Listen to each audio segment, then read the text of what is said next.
మనోడు ఒకడు వస్తాడు చూడు, మాస్ వాళ్ళకి అర్థం కాదు అన్నట్టు ఇది ఒక చాలా ఇన్డెప్త్గా తీసిండు సార్ ఆయన శేఖర్ కమ్ముల. క్యాపిటలిజంని ఎలా దేశం దోచబడుతుంది అనేది చూపించిండు. అంటే ఇలాంటి సినిమాలు అయితే మెసేజ్ కంటెంట్ ఉన్న మూవీస్ అన్నట్టు. సో కంపల్సరీ ఇవి థియేటర్ ఎక్స్పీరియన్స్ లాగానే చూడాలి. అండ్ సినిమాని సినిమాలాగా చూస్తే మాత్రం మంచి ఎక్స్పీరియన్స్, మంచి గుడ్ ఎక్స్పీరియన్స్గా ఫీల్ అవుతారు. సో కొంచెం ల్యాగ్ ఉంది అది ఉందని అంటున్నారు, కానీ అది అక్కడ నీడెడ్ అన్నట్టు. ఆ గ్యాప్ ఇస్తేనే అక్కడ ఆ సీన్కి అది బాగా జరుగుతుంది. So one man army show అన్నట్టు. ఒక సైడ్ నాగార్జున గారు, సైడ్ ధనుష్ గారు పోటీ పడి నటించినట్టు అనిపించింది. మంచి అంటే ఎక్కడ కూడా బోర్ అనిపించలేదు మాకైతే. మంచిగా ఎక్స్పీరియన్స్ అయినాం. నెక్స్ట్ ఏం జరుగుతుందో అనుకున్నాం. కానీ అంటే ట్రైలర్స్ చూసిన తర్వాత సినిమాకి ఇక్కడికి వచ్చిన తర్వాత చాలా డిఫరెంట్ ఉంది. అంటే బాగా సస్పెన్స్ మెయింటైన్ చేసిండు. ఫైనల్గా సినిమా అయితే నచ్చింది. మనం 5కి 4 రేటింగ్ ఇవ్వచ్చు సినిమాకి. తప్పకుండా చూడండి, మంచిగా ఉంది, మంచి మెసేజ్ ఉంది మూవీ. మ్యూజిక్, బీజిఎం ఇవన్నీ అంతే హై క్వాలిటీ ఉన్నాయి. ఇక ఇంత పెద్ద సినిమాకి బీజిఎం మాత్రం అల్టిమేట్. దేవిశ్రీ ప్రసాద్ ఎక్సలెంట్ కొట్టిండు. మళ్ళీ బ్యాకప్ ఇచ్చినట్టు ఇక బీజిఎంస్. డైలాగ్స్ అంటే పెద్ద ఫేమస్ డైలాగ్స్ అయితే ఏం లేవు. బట్ ఓవరాల్గా అయితే మంచి సినిమా. క్యాపిటలిజం ఎలా దేశాన్ని దోచుకుంటుంది అనేది చూపించిండు. సో మంచిగా అనిపించింది. మెసేజ్ ఉంది సినిమాలో, చూడండి. ఏ ఫుల్ ఉందిరో మామ అనిపిస్తుంది. అట్లా ఇట్లా లేసిపోతుంది సినిమా అయితే లాస్ట్కి అయితే. బీజం ఫస్ట్ నుండి లాస్ట్ వరకు అయితే మ్యూజిక్ ఇస్తాడు. అట్లా లాగ్ అంటే ఎక్కడ బోరింగ్ అనిపించలే. సినిమాలో అది సీక్వెన్స్ ఉండాలి కాబట్టి తీసుకెళ్ళిండి అలా స్లోగా. ఒక్కొక్క క్యారెక్టర్ మా శేఖర్ కమ్ముల డైరెక్షన్ మంచి అందరినీ ఈయన ఆడిపించిండు కదా. ఆ క్యారెక్టర్ ప్రకారమే చేసిండు. ఎవరు క్యారెక్టర్ అన్న నాగార్జున ఏ క్యారెక్టర్ దానికి న్యాయం చేసిండు, ధనుష్ ఏ క్యారెక్టర్ అదే న్యాయం చేసిండు. అంతే, ఎవరు ఎక్కువ తక్కువ ఉండదు ఇక్కడ. సినిమాని అందరు కలిసి ఎలా నిలబెట్టిన అది ముఖ్యం. సినిమాకి అందరు కలిసి ఎంత కావాలి, ఎంత ఉప్పు వేయాలి, ఎంత కారం వేయాలి, అందరితో అంతే వేయించి సినిమా మస్తు కమ్మగా ఉంది. ఎట్లుందంటే బిర్యానీ లాగా లేదు. ఒక అన్నం వెంబడ, బోటి కూర, తలకాయ కూర, ఏమంటారు పెరుగన్నం, అవన్నీ కలుపుకొని ఇంట్లో ఏదైనా కొత్తగా చేద్దాము అని ఒక సోషల్ ఓరియంటెడ్, మెసేజ్ ఓరియంటెడ్ మూవీతో మనకు ముందుకు వచ్చారు.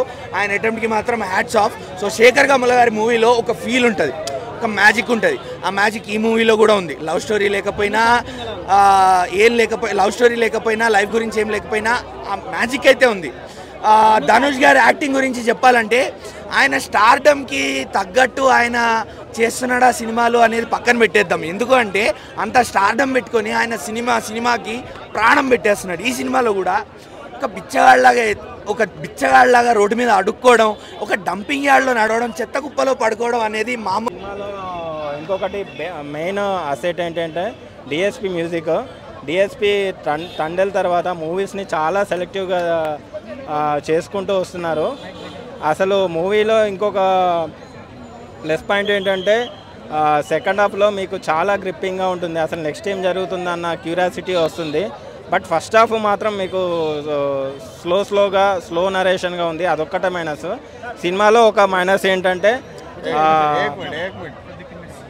సినిమాలో ఒక మైనస్ ఏంటంటే రన్ టైమ్ 3 hours 15 minutes పెట్టారు. అంత కాకుండా 2 hours 13 minutes పెట్టారంటే సినిమా వేరే లెవెల్లో ఉండేది.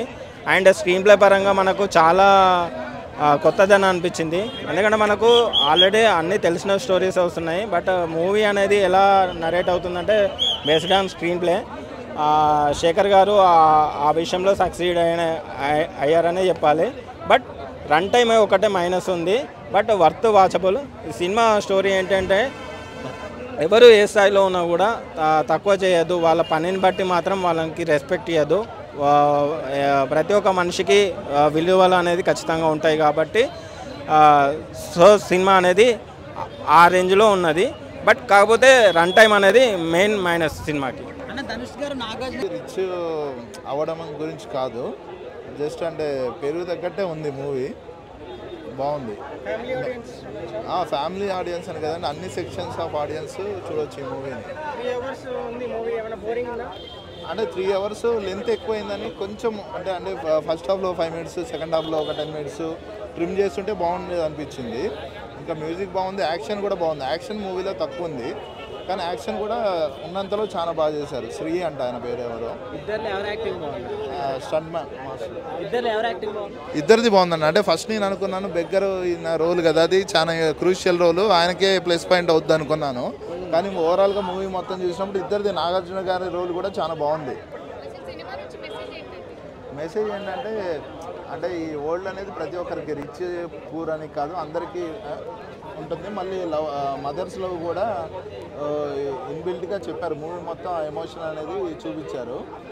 ఇంకోటి ఏంటంటే మూవీలో అందరూ బాగా గమనించింది ఏంటంటే, కొంచెం బాగా మనం డీప్గా థింక్ చేస్తే ఏంటంటే రైట్ టైంకి రైట్ థింగ్స్ జరుగుతూ ఉంటాయి నేచర్లో అనేది కూడా చూపించింది ఓవరాల్.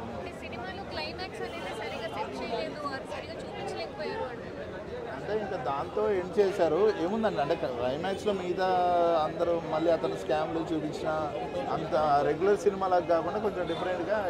నెగిటివ్ షేడ్ ఏం కాదు, ఒక ఆయన తప్పని పరిస్థితిలో చెయ్యాలి అంటే మంచోడుగా చెడ్డోడు కాదన్న విధంగా ఆయన నెగిటివ్ పాజిటివ్ కలిపి ఉన్న క్యారెక్టర్లో నటించాడు. బట్ ధనుష్ గారు టోటలీ ఇన్నోసెంట్, ఇంకా పెచ్చగాళ్ళు ఒదిగిపోడని చెప్పుకోవచ్చు.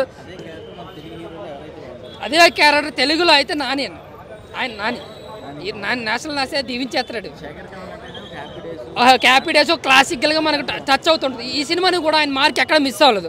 అది కూడా ఒక ఎలివేషన్స్ కూడా ఒక క్లాసిక్ ఇచ్చుకుంటూ పోయాడు. ఒక రష్మికని ఎందుకు తీసుకున్నారంటే ఒక స్టార్ కాస్ట్ కోసం మాత్రం తీసుకున్నారు. ఎటువంటి ఇంపాక్ట్ లేదు ఆవిడకి, బట్ ఆవిడ వల్ల కొంచెం పంచులు పడ్డాయి అంతే.